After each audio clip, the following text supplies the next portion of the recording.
mind to consistently move back to the past. That's a natural mechanism that's been developed over eons.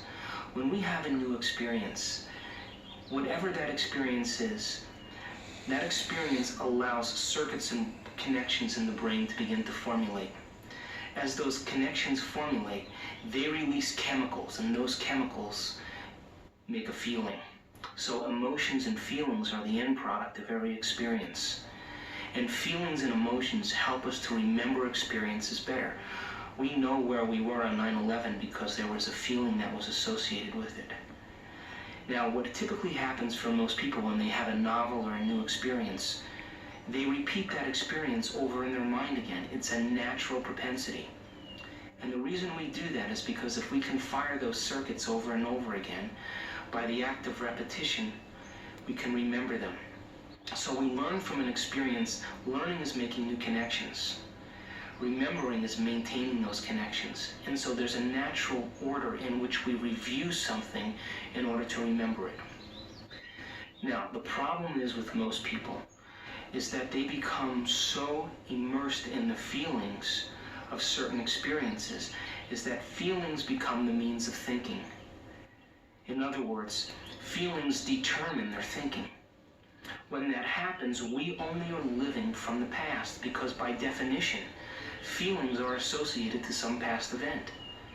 So if we determine our future based on a feeling, what we're really saying is, I'm trying to create a future situation from a past situation, and invariably we will always continuously recreate the future based on the past, and that future will be more of the past.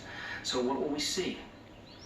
People who are wired in victimization, people who are wired in suffering, people who are wired in their insecurity, and the feelings become the barometer of their reality, then in their future experience, they could only create reality based on how they're wired. They'll recreate the victimization in their life because it's all that they know. In order to create a new future, we have to leave the feelings of the past behind.